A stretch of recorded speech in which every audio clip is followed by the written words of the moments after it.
Assalamualaikum warahmatullahi wabarakatuh.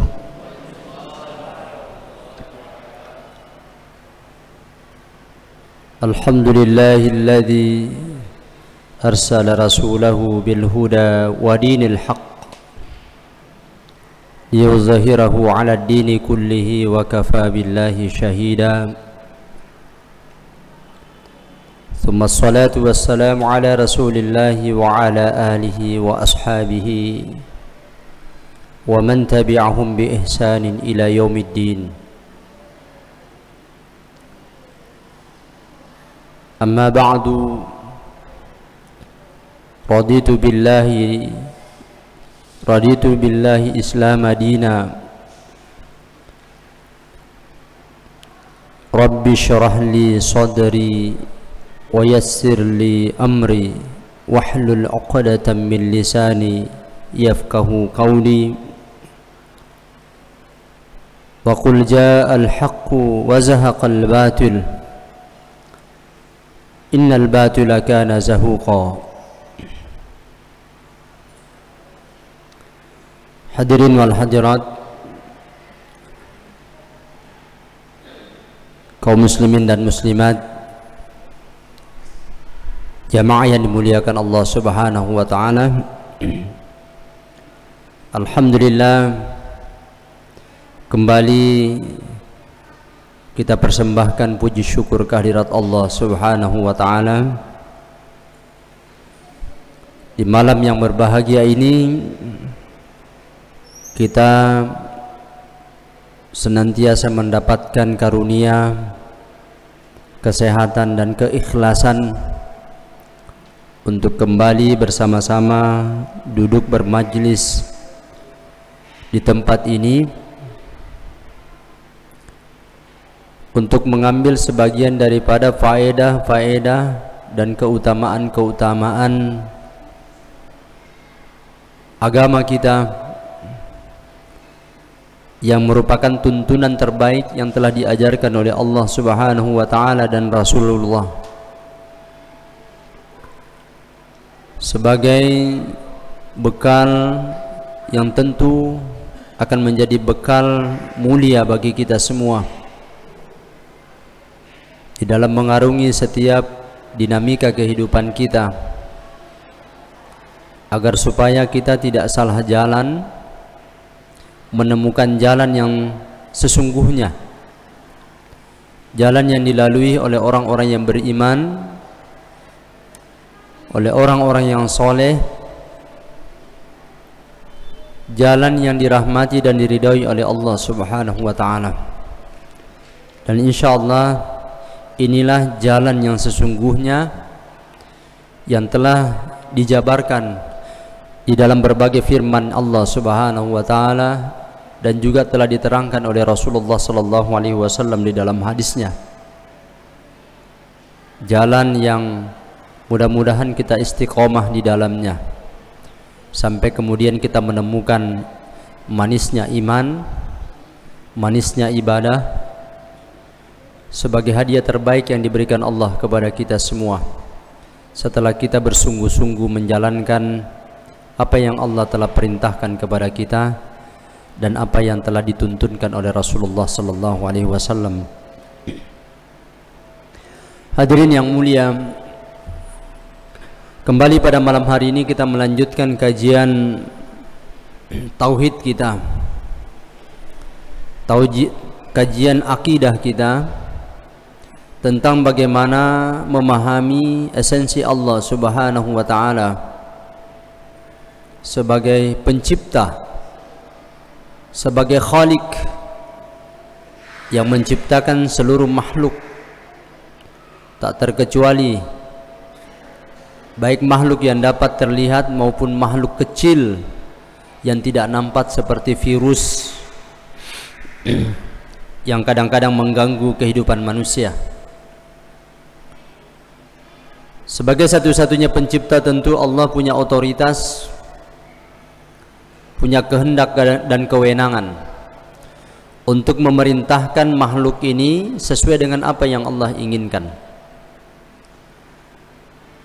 Dan perintah yang utama yang Allah telah sampaikan kepada kita hamba Allah ini, sebagaimana yang telah kita kaji di dalam 2 pertemuan sebelumnya, bahwa tidak lain perintah yang Allah tugaskan kepada kita dan satu-satunya perintah utama itu adalah perintah untuk menyembah kepadanya, perintah untuk mengabdi kepadanya, perintah untuk memperhambakan diri kepadanya, menempatkan posisi kita sebagai seorang hamba dan menempatkan Allah sebagai pencipta. Sehingga kita paham betul yang menjadi sebab Allah Subhanahu wa taala kemudian memerintahkan kita untuk menyembah, karena Allah yang menciptakan kita, Allah yang telah membentuk jasmani kita, Allah yang telah menetapkan kejadian kita, jenis kelamin kita laki-laki dan perempuan, terlahir dari rahim seorang ibu yang bernama Fatimah, Aisyah, Khadijah dan lain sebagainya. Ya, semuanya Allah yang tetapkan. Suku bangsanya juga sesuai dengan ketetapan Allah. Warna kulitnya, model rambutnya, tinggi dan pendeknya, gemuk dan kurusnya, semuanya Allah Subhanahu wa taala yang menetapkan. Kita menerima takdir penciptaan ini karena Allah yang punya otoritas untuk mencipta. Nah, karena kejadian-kejadian inilah lantas kemudian Allah menjamin bahwa penciptaan manusia itu adalah sebaik-baik bentuk, sebaik-baik ciptaan. Ya, tidak ada penciptaan terbaik yang Allah kemudian ciptakan di muka bumi ini melebihi daripada ciptaan Allah terhadap makhluk yang bernama manusia ini. Ya, Allah sempurnakan penciptaan ini dengan sebaik-baiknya, sehingga makhluk yang lain kemudian tidak memiliki kesempurnaan sebagaimana kesempurnaan yang Allah telah berikan kepada manusia. Ya. Di samping karena memang Allah memberikan tugas-tugas khusus. Tugas khusus itu adalah sebagaimana yang tergambarkan di dalam firman Allah Subhanahu wa taala yang lain adalah bahwa tugas khusus yang Allah tugaskan kepada kita di muka bumi ini adalah untuk menjadi khalifah fil ard. Apa itu tugas-tugas khalifah? Ya, tugas utama khalifah itu adalah menjadi pengelola alam jagat raya ini, pengelola bumi, yang kemudian dia hidup di atas bumi itu dan dia kelola sesuai dengan potensi yang Allah berikan kepadanya. Ya, karena tugasnya ini menjadi khalifah, maka Allah bekali dia dengan kemampuan 2 tangan ini, 2 kaki, panca indera, kemudian dibekali lagi dengan akal pikiran yang sehat, agar supaya manusia itu mampu mengelola potensi sumber daya yang ada di muka bumi ini, baik sumber daya yang tentu berkaitan dengan alam, sumber daya alam namanya, maupun sumber daya manusia yang ada hubungannya dengan habitat manusia itu sendiri, misalnya melalui pengajaran, pendidikan, pengelolaan sumber-sumber daya manusia yang lainnya. Nah, saya kira ini yang menjadi tugas utama, ya, sehingga Allah Subhanahu wa taala memerintahkan kita untuk kemudian menyembah kepadanya, karena kita telah diciptakan oleh Allah Subhanahu wa taala menjadi makhluk, menjadi ciptaannya. Yang berikutnya menjadi sebab kemudian Allah Subhanahu wa taala patut untuk kita jadikan sebagai Tuhan kita dan menyembahnya. Allah sendiri sampaikan di dalam lanjutan ayatnya, Alladzi ja'ala lakumul arda firasha, Alladzi ja'ala lakumul arda firasha. Dialah Tuhan Allah Subhanahu wa taala yang telah menjadikan engkau bumi ini sebagai hamparan, sebagai bentangan, sebagai media, sebagai sarana yang dibentangkan oleh Allah Subhanahu wa taala, ya, dari ufuk barat ke ufuk timur, dari kutub selatan ke kutub utara.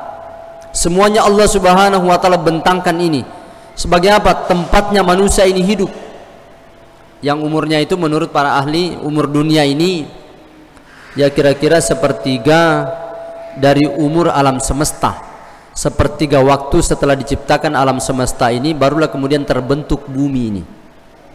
Yang dalam beberapa teori memang digambarkan bahwa terciptanya bumi ini karena hasil dari perkumpulan dan perputaran alam yang kemudian membentuk ya gumpalan-gumpalan, lantas terbentuklah bumi ini. Di sana ada unsur airnya, di sana ada unsur tanahnya, di sana ada unsur udaranya, segala macam. Ini dibentuklah oleh Allah Subhanahu wa taala sesuai dengan skenario secara alami yang kemudian diinginkan oleh Allah. Jadi terbentuknya alam ini, terbentuknya manusia ini, terciptanya makhluk hidup ini, Pak, itu memang didasari atas sunnatullah yang kemudian berproses secara alami. Makanya bisa dibuktikan dan bisa kemudian diuji secara ilmiah.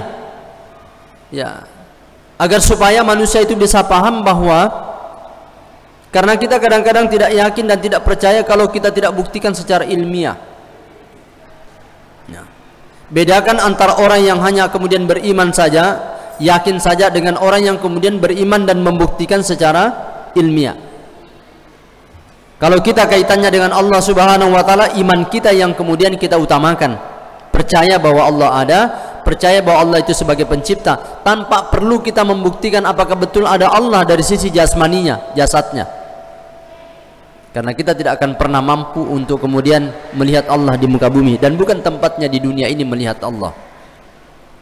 Tetapi secara ilmiah bisa dibuktikan berdasarkan teori ilmu, ya, berdasarkan pandangan-pandangan para ahli yang kemudian turun-temurun dipelajari oleh umat manusia, sehingga bisa membuktikan kehadiran Allah Subhanahu wa taala secara teori. Nah, ini bedanya Allah. Begitu juga dengan alam dan lainnya. Kenapa mesti manusia itu harus terlahir dari rahim ibunya? Kenapa mesti harus terlahir dari rahim ibunya? Bukankah Allah mampu menciptakan segala makhluk itu dengan hanya mengucapkan kun? Kata-kata kun saja Allah mampu menciptakan. Tetapi Allah kemudian lihat diciptakan bumi ini selama beberapa hari lamanya. Manusia juga perlu proses sampai 9 bulan untuk bisa lahir dari rahim ibunya. Kenapa tidak Allah melalui proses yang yang singkat saja, yang instan, dengan mengucapkan kun kemudian tercipta manusia? Karena Allah Subhanahu wa taala ingin mengajarkan kepada kita semua hadirin yang dimuliakan Allah bahwa hidup ini butuh proses. Hidup ini butuh proses. Hidup ini adalah sebuah perjalanan. Ya. Allah ingin ada proses. Ada yang namanya ikhtiar manusia. Tetapi tidak boleh kemudian manusia itu menuhankan ikhtiarnya, menuhankan usahanya, tidak boleh. Ya. Ada proses di dunia ini. Terlalu kecil, ya, terlalu gampang buat Allah Subhanahu wa taala kemudian menciptakan segala sesuatu itu dengan seketika, terlalu kecil. Apalagi kalau kita bicara tentang kenapa doa-doa kita ini mungkin ada yang begitu lama baru dikabulkan, sampai-sampai kemudian bertahun-tahun lamanya kita meminta kepada Allah Subhanahu wa taala harapan, keinginan, cita-cita dan doa yang kemudian kita munajatkan kepada Allah itu tak kunjung datang. Kenapa? Karena Allah ingin melihat proses yang dilakukan, yang dilalui oleh manusia. Prosesnya, Pak. Jadi orang beribadah itu proses. Tanpa beribadah pun kalau Allah berkehendak untuk menjadikan kita orang yang selamat di dunia, akhirat jadi, Pak. Tetapi Allah ingin melihat siapa di antara hamba-hamba ini yang berproses. Siapa di antara hamba-hamba ini yang menempuh jalan. Ya. Jalan siratal mustaqim. Siapa di antara kita ini yang kadang-kadang kita jalan, salah jalan, kita luruskan lagi jalannya. Ada orang jalan tersesat, ya, kemudian dia jalan kembali. Ya. Tersesat, dia jalan kembali, dia perbaiki jalannya. Dan seperti itulah karakter dan kehidupan kita manusia ini. Hari ini kita lurus, besok tidak lurus. Hari ini kita benar, besok kita menjadi orang yang salah. Tapi kan dilihat siapa yang kemudian konsisten istiqamah di dalam melalui proses yang Allah telah tunjukkan jalannya itu. Makanya menjadi orang yang selamat di akhirat itu tidak gampang. Ya, memang ada hadis yang menyatakan, "Man kana akhiru kalamihi la ilaha illallah, dakhalal jannah." Siapa yang akhir kalamnya itu dia mampu mengucapkan kalimat la ilaha illallah, dijamin oleh Allah masuk surga dia. Masuk surga. Tetapi untuk bisa mengucapkan kalimat la ilaha illallah di akhir hayat kita, apalagi orang mampu mengucapkan secara sendiri tanpa dituntun, tanpa ditalkin, ya mungkin manusia yang langka, jarang kita temukan orang-orang yang bisa mengucapkan kalimat la ilaha illallah di akhir hayatnya, Pak. Coba lihat rekam jejak kehidupannya, lihat apa yang dia lakukan selama ini. Oh, orangnya, Pak, kalau dia bunyi masjid dia sudah berangkat ke masjid. Kalau azan berkumandang dia tidak sholatnya di rumah, di masjid. Kalau ada pengajian dia selalu hadir. Kalau ada kegiatan kebaikan dia selalu tampil. Kalau urusan agama dia dahulukan dibanding urusan dunianya. Ya. Kalau orang berbuat salah dia maafkan. Kalau bicara tentang jihad dia yang di depan. Oh, panjang memang. Susah, ya, tidak gampang. Ya memang menjadi seorang muslim itu tiketnya sudah ada kita pegang. Bahwa menjadi seorang muslim, seorang yang beriman, sudah ada tiket yang kita dapatkan untuk bisa menjadi ahli surga. Tetapi untuk sampai nanti di pintu surga, di akhirnya butuh proses yang panjang. Makanya kita ini dibekali banyak pintu, ya, banyak prosesnya, sholat fardunya, sholat sunnahnya, sedekahnya. Kita umat Islam ini dalam urusan amaliyah ini, Pak, banyak sekali ibadah yang Allah siapkan pintu-pintu jalan masuknya. Banyak, tidak sekali seminggu, bukan hanya hari Jumat, ya, 5 kali sehari semalam. Tidak pernah kita berhenti beribadah. Seandainya dulu ketika perintah sholat yang diturunkan oleh Allah Subhanahu wa Ta'ala dalam peristiwa Isra dan Mi'rajnya Rasulullah sallallahu alaihi wasallam itu yang diterima yang 50 kali salat, Pak, saya tidak bisa bayangkan. Dena jaji jama-jama linota. Dena jaji. Sedangkan baki 5 bawangnya, 5 saja salat yang kemudian diwajibkan oleh Allah kepada kita. Ini tiba-tiba, Pak, setelah zuhur tidak lama sudah asar lagi. Setelah kita salat asar, ini kan sekarang salat asarnya selesainya hampir jam 4 kalau kita berjamaah. Jam 6, Pak, tidak lama setelah itu maghrib lagi. Isya kita duduk 1 jam lebih sedikit, ini sudah antara maghrib dan isya. Bagaimana kalau sholat yang difardukan Allah itu 50? Napakin letu boleh basi. Main maka dia albo batut tu jama-jamana. Nah dia tinrona, Pak, cede-cede basi. Cocok toro Nabi Musa rona tollai. Seandainya dia na tollai, Pak, dia bisa bayangkan ya, mega ni cau mancaji seleng. Ya. Kenapa? Yang 5 saja ini begitu sulitnya. Tetapi kan dilihat, Pak, orang-orang yang kemudian berjuang di jalan Allah Subhanahu wa Ta'ala itu betul-betul memang diberikan Allah keistiqomahan di dalam hidupnya. Dari dulu memang dia selalu menjadi jamaah. Dari dulu memang dia selalu hadir. Sampai hari ini tidak ujuk-ujuk karena ada kebutuhannya dia masuk ke masjid karena ada masalah dalam hidupnya. Sebab bisa saja ada orang yang kemudian tiba-tiba dia menjadi orang soleh. Dia datang sebelum azan dikumandangkan, tetapi cuma seminggu karena ada kebutuhannya pada waktu itu. Apa kebutuhannya? Ada masalahnya. Ketika selesai masalahnya, dia tinggalkan masjid, dia tidak pernah datang lagi. Ini yang disindir oleh Allah Subhanahu wa Ta'ala, bahwa di antara sebagian hamba Allah ini ada orang yang kemudian tidak pernah berhenti dia berdoa, meminta kepada Allah agar supaya dilepaskan dornya daripadanya. Ketika dia duduk, dia berbaring, dia berjalan, tidak pernah berhenti. Falamma kashafna anhu durra marra ka'allam yad'una ila durrim massah, kata Allah. Ketika kami angkat masalahnya, kami angkat persoalan hidupnya, kami angkat problematikanya, dan kami berikan solusi kepada mereka, maka kemudian mereka berlalu pergi tanpa seakan-akan tidak pernah berdoa dan bermunajat kepada kami. Ya. Itu yang disindir oleh Allah kepada kita.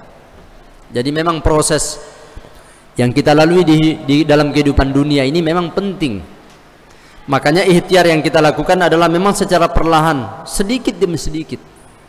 Yang tadinya mungkin kita ini hanya mengerjakan sholat sunat rawatibnya apa adanya saja, mulai lambat laun kita perbaiki. Yang tadinya tidak bisa qiyamul lail, ya perlahan kemudian dia paksakan dirinya, dia bangun. Kalaupun dia tidak bangun di sepertiga malam yang awal, kemudian dia bangun menjelang azan dikumandangkan, dia kerjakan sholat tahajud 2 rakaat. Kalau selama ini dia tidak bisa mengerjakan sholat duha misalnya, maka dia paksakan untuk mengerjakan 2 rakaat saja. Itu yang dilakukan secara terus menerus.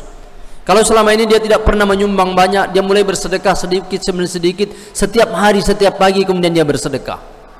Ya, sehingga dia sampai pada tingkatan orang yang mampu berzakat. Kalau selama ini dia berat melangkahkan kaki ke masjid, dia paksakan. Akhirnya ini menjadi nikmat. Ketika ini menjadi nikmat, jamaah yang dimuliakan Allah Subhanahu wa taala, kita akan menemukan satu hadiah terbaik dari Allah Subhanahu wa taala karena ini sudah diberikan kenikmatan di dalam urusan ibadah. Kalau hati kita sudah tidak merasa nyaman, ya, dalam urusan keburukan, berarti itu sudah mendapatkan hidayah, petunjuk kebaikan dari Allah. Kalau hati kita ini sudah merasa seperti berhutang ketika kita tidak mengerjakan sholat sunat, berarti itu sudah tanda-tanda hidayah dari Allah. Kalau kita merasa pada satu hari kita merasa ada yang kurang ketika kita tidak sholat duha, tidak bersedekah, tidak membantu orang lain, tidak berjihad di jalan Allah Subhanahu wa taala, berarti kita pada saat itu menemukan titik kedamaian dalam hidup kita. Kalaupun kita merasa juga berhutang tatkala kita tidak membuka ayat-ayat Al-Qur'an, kita membaca dalam satu hari, ya. Kalau ada orang dalam satu hari merasa bahwa saya tidak baca Al-Quran ini, kemudian merasa ada yang kurang, berarti dia mendapatkan hidayah. Tetapi kalau ada orang tidak buka Al-Quran dan dia merasa santai-santai saja, berarti ada kelainan itu. Nah, itu pembiasaan. Hadirin yang dimuliakan Allah Subhanahu wa taala. Jadi Allah Subhanahu wa taala ciptakan, ya, bumi ini sebagai hamparan buat kita semua. Maka tidak cukup dengan menciptakan bumi, Allah menciptakan langit. Diciptakan langit itu sebagai bangunan yang tegak lurus, berdiri kokoh. Jadi dunia dan langit itu sebenarnya satu paket, satu hamparan, kemudian langit itu sebagai bangunan. Ya, seakan-akan dia sebagai tenda, sebagai atap.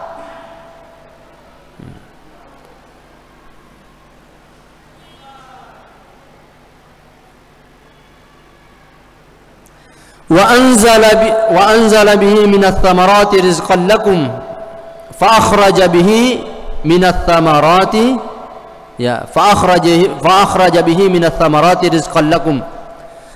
Setelah Allah ciptakan langit, Allah ciptakan bumi, kemudian Allah turunkan dari langit itu air, ya, yang kita sebut dengan hujan, al-matar, hujan.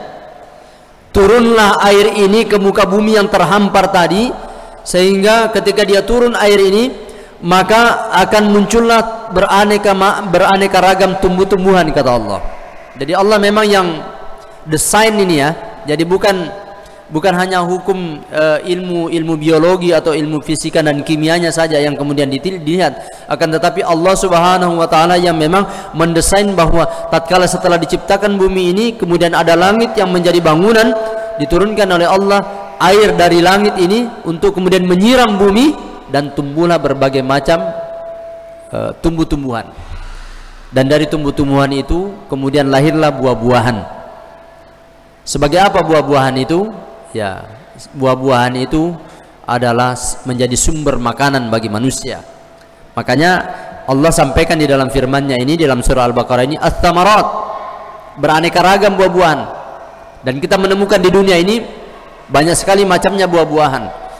Misalnya varietas mangga, kemudian banyak modelnya. Ada mangga macan, ada mangga gole, ada mangga harum manis, ada mangga apel, ya, dan lain sebagainya. Ya. Durian, dulu duriannya cuma satu macam, yang kita tahu hanya satu macam durian, durian hutan atau barangkali durian yang ditanam oleh orang tua kita dulu. Tetapi sekarang sudah ada yang namanya durian otong, ada durian varietas ini dan lain sebagainya. Allah yang ciptakan itu melalui penemuan manusia. Ya. Allah yang berikan ilmu kepada manusia untuk kemudian bisa mengembangkan varietas tanaman itu sehingga beraneka ragam modelnya. Ya. Dan banyak, dan itu selalu berkembang. Dulu yang kita tahu namanya jeruk, itu jeruknya satu macam kalau jeruk orang Sulawesi, lemo Cina, ini berbang. Tapi sekarang muncul jeruk-jeruk yang memang berasal dari China yang kemudian diimpor, kecil, kuning, tidak ada bijinya. Ya. Sejak kapan itu kita kemudian makan jeruk model itu dulu? Ya. Allah yang kemudian hadirkan semua ilmu ini kepada manusia ini untuk kemudian bagaimana dikembangbiakan sehingga semakin bertambahnya jumlah umat ini, semakin beraneka ragamlah kemudian yang Allah ciptakan di muka bumi. Karena ada sesuatu yang membuat Allah kenapa kemudian membuat buah-buahan ini beraneka ragam, Pak? Karena selera kita ini bermacam-macam. Ya, manusia dibuat oleh Allah Subhanahu wa taala ya tidak bosan menikmati yang apa yang Allah ciptakan, sehingga dibuat bermacam-macam rasanya. Pak ini sifat tai rupa tawe pak bosanun. Ya, sifat utamanya kita Pak bosan, gampang bosan. Kalau makan itu saja, insya Allah dia bosan.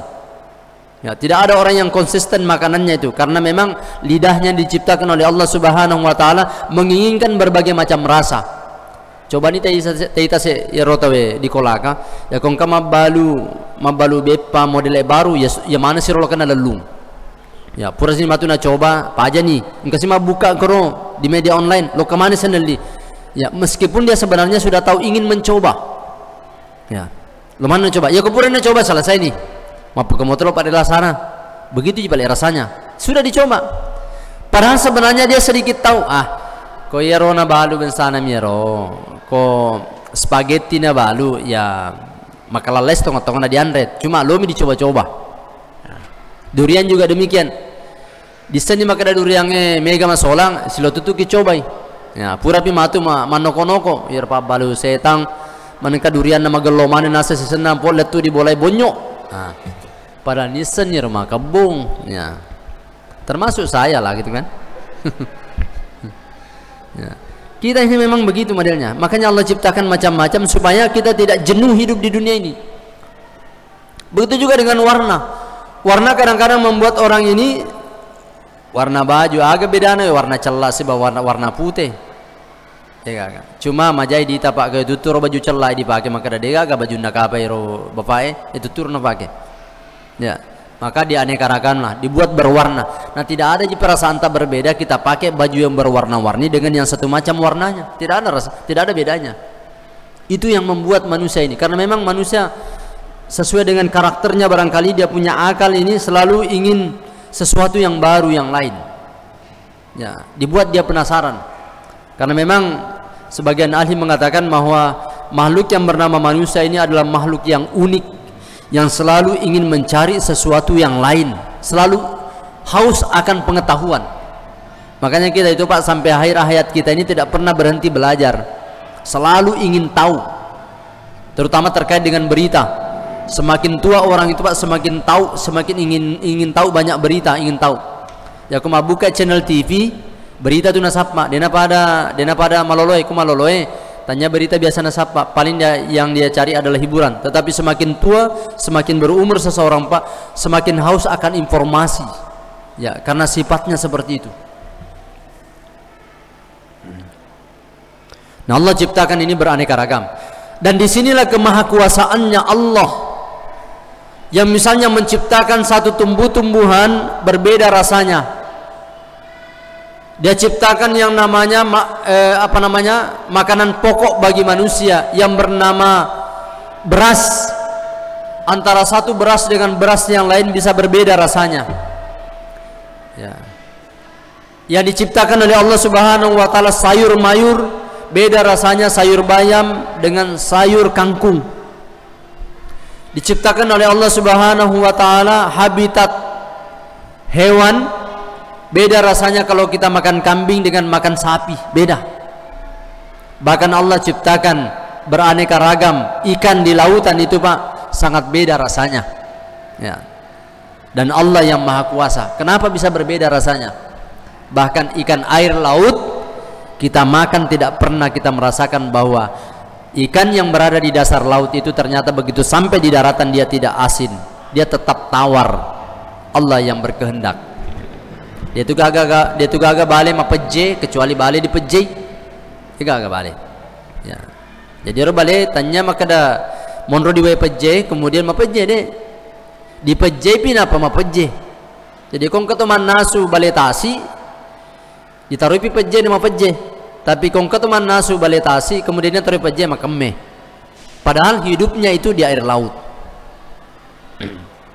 Ini apa hadirin yang dimuliakan Allah Subhanahu wa taala? Inilah ya kekuasaan Allah Subhanahu wa taala. Inilah bukti bahwa Allah memiliki otoritas mencipta yang tidak mampu memang disamai oleh manusia. Tidak ada yang mampu menyamainya. Ya. Tidak ada satu makhluk yang mampu menyamai Allah dalam urusan berkreasi. Tidak ada. Manusia terbatas, meskipun dia ini pandai, meskipun dia ini cerdas, tetapi dia tidak akan mampu sampai pada menemukan bagaimana cara menciptakan sesuatu. Manusia itu berkreasi saja, tetapi manusia ya tidak mampu dia mencipta. Ya.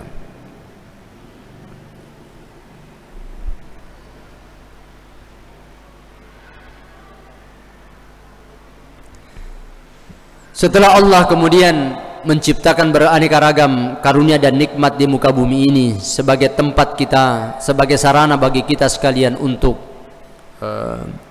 hidup di dunia, maka Allah sampaikan kepada kita semua ya, semua karunia yang Allah berikan kepada kita ini, semua fasilitas dunia yang Allah berikan kepada kita, silakan dinikmati sesuai dengan apa yang Allah berikan petunjuk. Ya, makanlah dari apa yang kemudian Allah turunkan, halalan thayyiban, dimakan yang halal yang baik. Dari makanan itu silakan makan, dari nikmat itu silakan nikmati, tetapi yang halal yang baik. Ya. Kita diberikan kesempatan, kita diberikan keleluasan untuk menikmatinya. Tetapi kata Allah Subhanahu wa taala, setelah kuberikan nikmat kepadamu, setelah kuciptakan engkau dan kufasilitasi di dunia ini, fala taj'alu lillahi andada, jangan coba-coba engkau menjadikan Allah itu sekutu baginya. Jangan kau hadirkan sesuatu yang menyaingi Allah di muka bumi ini. Ya. Wa antum ta'lamun, sementara engkau faham betul bahwa semua yang menciptakan engkau itu, yang kemudian memberikan nikmat kepada kamu itu adalah hanyalah Allah Subhanahu wa taala. Ya, jangan coba-coba kata Allah, karena Allah sangat murka. Allah tidak suka, dan tidak ada satu dosa yang sangat dimurkai oleh Allah yang kemudian tidak akan pernah terampuni kalau kita tidak taubat, kalau kita tidak kemudian kembali ke sisi Allah Subhanahu wa taala dalam keadaan kita beriman, kecuali satu dosa ini, yaitu dosa bersyirik kepada Allah Subhanahu wa taala.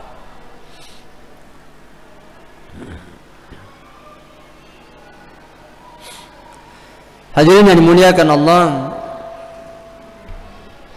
nah, inilah konsep yang diajarkan oleh Allah kepada kita semua, yang kemudian dalam urusan tauhid ini tidak boleh kemudian kita ini elastis. Beda dengan urusan-urusan fikih misalnya, urusan-urusan ibadah. Tetapi kalau urusan tauhid, urusan keyakinan, ini adalah sesuatu yang baku, ya, tidak bisa ditawar-tawar.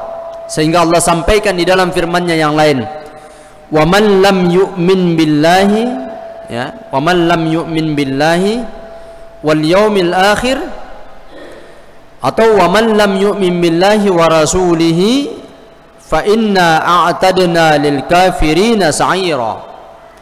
Barang siapa yang tidak beriman kepada Allah dan Rasulnya Barang siapa yang tidak beriman kepada Allah dan Rasulnya setelah Allah menciptakan dia dan memberikan kenikmatan kepada dia, dan dia tidak beriman kepada Allah dan dia tidak beriman kepada Allah serta tidak beriman kepada Rasulnya, fa inna a'tadna lil kafirina sa'ira, maka kami siapkan nanti mereka-mereka yang kufur ini neraka sa'ir, neraka yang sangat pedih. Jadi micai lada pun Allah Ta'ala, sangat murka Allah ya kepada kita semua apabila kemudian kita mengingkari karunia nikmat itu. Ya, ingkarnya ini bisa jadi karena dua. Dia ingkar secara akidah. Dia ingkar secara akidah, yaitu tidak mengakui keberadaan Allah Subhanahu wa taala, maka dia menjadi kafir, kafir yang sesungguhnya, tidak menjadi muslim. Atau yang kedua, dia memang mengaku dia sebagai orang yang beriman dan dia yakin Allah itu sebagai Tuhannya ya.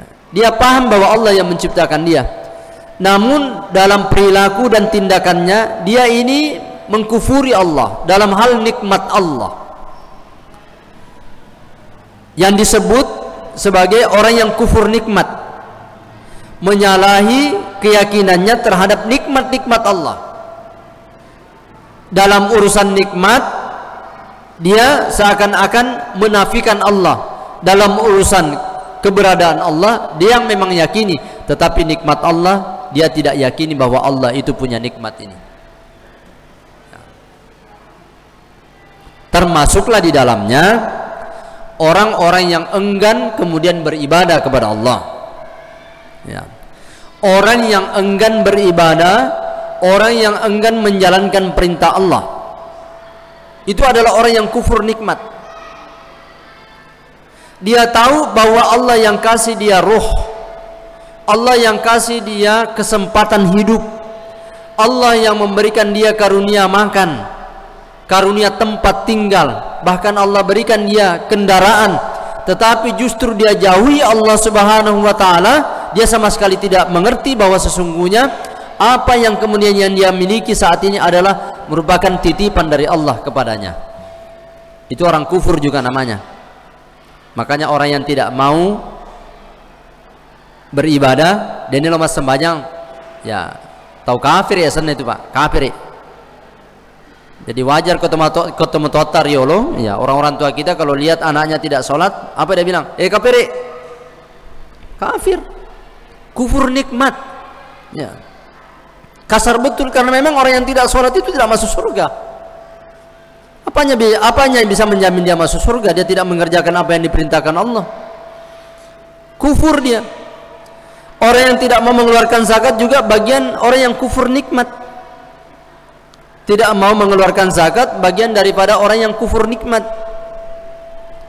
Orang yang enggan berhaji juga bagian dari orang yang kufur nikmat. Tidak bersyukur terhadap nikmat hartanya, kesempatannya, lantas kemudian dia tidak berhaji. Makanya orang yang tidak berhaji itu ya disuruh memilih, ya.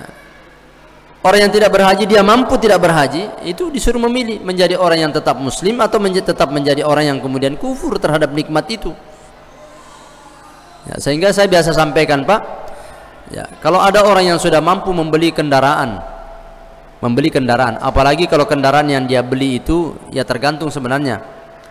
Kalau standarnya kita beli kendaraan itu kan begini, standarnya kita beli kendaraan roda 2, sudah standar itu ya. Ko motor nilai mana nih beli tuh tetapi tidak semua orang bisa beli kendaraan roda 4. Kalau ada orang bisa beli kendaraan roda 4 ya, terkecuali kalau kendaraan roda 4 itu dipakai untuk mencari nafkah. Kalau ada orang sudah bisa membeli kendaraan roda 4 dan dia belum menyetor haji, itu tanda tanya imannya itu. Karena matandre DP na otoi dibanding DP na haji. Kuma DP haji ki 25.500.000. Ya ko oto Pak masa galang ka DP na 25. Mungkin ada yang bilang, "Wah, dega gamay talada ustaz. 20 tahun apa lolos?" Tanya urusata masalah lolos. Yang penting sudah nyetor dulu ya. Banyak yang kita saksikan ya, orang-orang yang luar biasa Pak, misalnya di kampung-kampung motor bawa na punangi, ya dari sepeta bana punangi, alhamdulillah na tungkai matabung untuk wedingi mastor ONH. Ini orang yang paham ini bahwa kewajiban itu jauh lebih utama daripada yang lainnya. Kewajibannya dulu oleh ini. Masalah berangka urusan tak. Payar kewajiban tadi master 25.500.000. Ya beda kalau umroh ya. Kalau umroh itu sunnah. Kalau haji ini wajib. Orang yang sudah punya tabungan sampai sekian itu, dia tidak berhaji, berarti dia memilih diri untuk tidak berhaji. Apalagi kalau lina HP na pitu ni juta. Kung kato 7 juta lina HP na pak, dena ya lona agero HP 7 juta lina. Saya masih ingat terakhir saya beli handphone itu harganya 6 juta lebih, itu tahun 2013. Tidak pernah beli selama itu. Saya salah membeli produk. Karena apa? Ya dia toga ga bedane ro HP 3 juta si bawa 7 juta. Apalagi HP 30 juta. Pada mau sedih suaranya kena telpon kita be. Kecuali kau berubai. Oh, magalo suaranya tak kau sapi masuli. Ya, itu kan bedana. Ya. Ini urusan prioritas dalam hidup ini. Ya. Mungkin pernah saya sampaikan bahwa bagaimana Aisyah radhiyallahu anha, Aisyah ditepa-tepa wajunna Aisyah. Dalam sejarah kehidupan Aisyah itu perempuan yang kemudian menjadi ummul mukminin. Ditambal-tambal bajunya, tetapi sumbangannya pada waktu itu 1 miliar. 1 miliar sumbangannya ditepa-tepa wajunna. Kira-kira yes soya kong kamakun dari ditepa-tepa wajunna. Matapa ki kong kamas sumbang 1 miliar. Dega ka matapa. Alena milo disumbangi. Dega. Begitu semangatnya mereka ini mendahulukan urusan agamanya dibanding urusan pribadinya. Ya tidak usahlah seperti Aisyah kita, tidak usah. Tidak usah seperti Abu Bakar. Tidak usah seperti Utsman bin Affan. Dan juga tidak usah seperti Abdurrahman bin Auf. Yang mereka ini kemudian dia sedekahkan seluruh harta bendanya di jalan Allah, dia utamakan. Tidak usah sampai ke sana. Mapas 77 miki bawang. Apa itu? Ketika kita mampu kita berbuat. Ada kesempatan kita kerjakan. Ada karunia, kita manfaatkan karunianya. Diberikan oleh Allah Subhanahu wa taala rezeki, ya, dipergunakan rezeki itu sebaik-baiknya untuk apa? Di jalan Allah. Ada waktu kita manfaatkan. Itu yang kita lakukan. Bukan masalah gaya. Karena sekarang ini mohon maaf ini mungkin menjadi kritik bagi kita, terutama bagi kita yang barangkali terlalu mengedepankan gaya hidup dibanding urusan kebutuhan hidup. Banyak tren kehidupan kita saat ini, kalau istilah modernnya itu hedonis, ya, konsumtif, hedonis konsumtif. Apa itu hedonis? Yang diutamakan itu adalah gayanya, urusan kepentingan gaya. Kok gaya kalamana minreng? Kok gaya pak kalamana minreng? Kalamana napasa. Banyak orang tua sekarang mengeluh. Karena apa? Dia tidak tahan terhadap permintaan anaknya. Apa permintaannya anaknya? Terhadap gaya hidupnya. Ya, dia tidak paham bahwa betapa sulitnya mencari nafkah, mencari rezeki ini. Tiba-tiba dia kemudian datang memaksakan kehendak. Ini apa yang salah ini pak? Ya, bisa jadi karena cara kita ini mendidik anak terlalu berlebih-lebihan. Bahkan kata matua, nak ponco naga na pakai toner mu pakai. Ya, jamu bergaul si bawa anak-anak ma pedi pak, matu nita ma pedi ko tahu. Nah, ini salahnya kita karena memang kadang-kadang pergaulan kita itu memang salah. Kita bergaul dengan orang yang sebenarnya tidak selevel dengan kita dan kita tidak mampu sampai ke sana. Yang membuat banyak persoalan dalam hidup bahkan dalam urusan rumah tangga ini pak, karena kita ini salah bergaul, salah berteman, salah mencari sahabat, ya, salah mencari rekan. Kita bersahabat dengan orang yang tidak sevisi dan seide dengan kita dalam urusan akhirat dan dunia, ya. Makanya berteman dengan orang soleh itu bagian daripada upayanya orang yang beriman agar supaya agamanya tetap terjaga. Di antara ciri orang yang soleh itu ya selalu berkumpul di tempat orang-orang soleh, di majelis, itu orang soleh. Berkumpul dengan orang-orang yang baik fikirannya, bukan berkumpul dengan orang-orang yang selalu menyeret dia kepada perilaku yang buruk. Kemudian ciri orang yang soleh itu tidak terlalu berlebihan gaya hidupnya ya. Anak muda umpamanya lo poncona ada mapamula di arlojinna wajunna sapatuna poncona ada lo mana di tamasuli ya. Meskipun mungkin pada saat tertentu ya, pada saat tertentu ya kita mungkin mampu sampai ke sana, tetapi jauh lebih utama barangkali kalau kita bicara tentang kebaikan. Masih banyak orang yang membutuhkan apa yang kita miliki itu dibanding sebenarnya apa yang kita lakukan. Makanya kita kagum juga dengan orang-orang yang diberikan karunia banyak dari sisi harta ini ya, tetapi mereka sederhana dalam hidupnya, Pak. Misalnya salah satu orang terkaya di dunia ini kan Mark Zuckerberg rasana, Mark Zuckerberg penggawana Facebook ya, penggawana Facebook itu sugilade kuah sugirenaro ya, insyaallah kalau minali Indonesia wadi kapan nali Indonesia ya. Apalagi kok kolakam nali. Tapi kan pakaiannya dilihat dengan kesederhanaannya. Orang-orang yang intelek itu biasanya begitu, Pak. Cara berpakaiannya sederhana. Baju kosmi dia pakai si bawah sama sulara-sulara setengah. Papa ada tempat dia dita. Tapi betul-betul dia fahami hidup itu. Bahwa sebenarnya yang kita butuhkan kepada di dalam hidup kita ini apa? Kebutuhan, bukan gaya. Ya, bukan gaya. Yang banyak merusak orang ini karena dia ini berlebihan dalam urusan gayanya. Makanya dalam Islam ini diatur bagaimana tata cara berhias, tata cara bergaya. Seorang perempuan pun diatur caranya dia, bagaimana dia kemudian menampilkan dirinya di hadapan orang lain. Diatur. Ya. Kenapa itu diatur semuanya? Supaya kita ini bisa kemudian menghadirkan pribadi-pribadi yang betul-betul menjadi orang-orang yang muslim sejati. Apa itu yang muslim sejati? Yang mengutamakan amal solehnya dibanding urusan lainnya, mengutamakan urusan dunianya dibanding mengutamakan urusan akhiratnya dibanding urusan dunianya. Itu yang diutamakan ya. Cuma memang ya tentu berimbang juga ya, berimbang juga urusan kita ini. Urusan dunia diseimbangkan dengan urusan akhirat kan tidak bagus juga ini ya. Lantas kemudian kita ini bicara tentang akhirat saja, lantas kemudian tidak ada dunia. Karena kita paham bahwa dunia ini adalah jembatan kita, dunia ini adalah sarana kita, dunia ini adalah medianya orang-orang yang beriman ini untuk bagaimana membuktikan pengabdiannya di sisi Allah Subhanahu wa ta'ala dengan jalan yang telah diberikan petunjuk oleh Allah di dalam Al-Quran dan juga petunjuk-petunjuk Rasulullah Sallallahu Alaihi Wasallam di dalam sunnah-sunnah yang telah diajarkan kepada kita sekalian.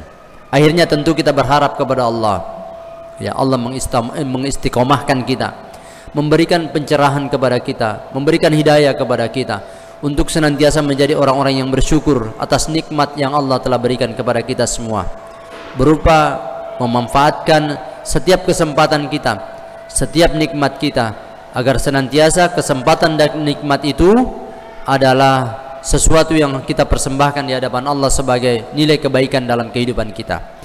Subhanakallahumma wa bihamdika asyhadu an la ilaha illa anta astaghfiruka wa atubu ilaik. Wassalamualaikum warahmatullahi wabarakatuh.